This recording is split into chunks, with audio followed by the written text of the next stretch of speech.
একটা সময় ছিল যখন বর্তমান ইরানের পশ্চিম এবং উত্তর অংশে কোনো নির্দিষ্ট শাসক ছিল না। লোকেরা রাজাকে ক্ষমতা থেকে সরিয়ে দিয়েছিল, কারণ তারা চায়নি একজন ব্যক্তির হাতে সব ক্ষমতা থাকুক। কিন্তু রাজা ছাড়া দেশটা বিশৃঙ্খলায় পড়ে যায়। চারদিকে লুটপাট, যুদ্ধ ও বিচার। দেশের মানুষ অসহায় হয়ে পড়ে। ঠিক এমন সময় একটা ছোট্ট গ্রামে বাস করতেন ডিওসেস। তিনি ছিলেন সৎ, বুদ্ধিমান এবং অত্যন্ত ন্যায়পরায়ণ। দেশের লোকেরা যখন কোনো সমস্যায় পড়ত তখন তারা ডিওসেসের কাছে আসত।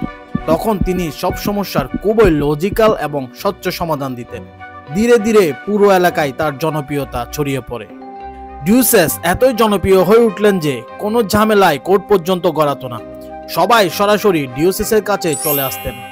তিনি যখন তখন লোকদের সমস্যার সমাধান করে দিতেন। দিনে রাতে ডাক পড়লে তিনি সাড়া দিতেন। কিন্তু একটা সময় তিনি বুঝতে পারলেন তার এত বেশি অ্যাভেলেবিলিটি থাকার কারণে লোকেরা তাকে আর আলাদা করে কিছু ভাবছে না।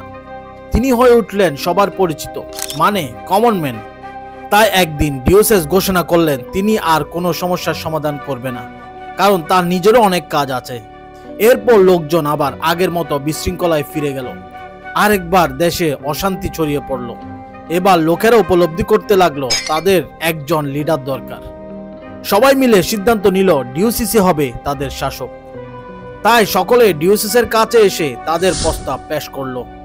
ডিওসেস প্রথমে রাজি হয়নি, কিন্তু যখন মানুষ অনুরোধ করতে লাগলো তখন তিনি শর্ত দিলেন তিনি এই দায়িত্ব নেবেন। তবে তার প্রথম শর্ত হলো তার জন্য একটি প্রাসাদ বানাতে হবে এবং তাকে বডিগার্ড দিতে হবে। তার দ্বিতীয় শর্ত হলো তিনি কারোর সাথে সরাসরি দেখা করবেন না, কেবল দূতের মাধ্যমেই দেখা করবেন। তার তৃতীয় শর্ত হলো তার আদালতে একজন ব্যক্তি সপ্তাহে একবার মাত্র দেখা করতে পারবে তার সাথে, তাও তার পারমিশন সাপেক্ষে, এবং এই প্রাসাদে বসে তিনি দেশ পরিচালনা করবেন। সারপ্রাইজিং ভাবে সমস্ত লোক তার এই শর্ত মেনে নিল এবং ডিওসেস পরবর্তীতে 53 বছরে দেশে শাসন করেছিল এবং দেশে স্থিতিশীলতা ফিরিয়ে এনেছিল। মোরাল অফ দ্য স্টোরি হলো, আপনি যদি মানুষের রেসপেক্ট গেইন করতে চান, প্রথমে মানুষের সাহায্যে আপনার এগিয়ে যেতে হবে। মানুষের মাঝে আপনার যোগ্যতা প্রমাণ করতে হবে। মানুষ যখন ধীরে ধীরে আপনাকে ট্রাস্ট করা শুরু করবে তখন আলটিমেট আপনি মানুষের রেসপেক্টটা পেয়ে যাবেন। আর যখন মানুষ আপনাকে ট্রাস্ট করবে তখন আপনার যে কোনো ডিসিশন মানুষ নির্দ্বিধায় মেনে নিবে। আপনার নেতৃত্বে তারা যে কোনো কাজ করতে পছন্দ করবে। আপনার নেতৃত্বে কাজ করতে আপনার যে কোনো শর্ত মানতেও তারা প্রস্তুত থাকবে।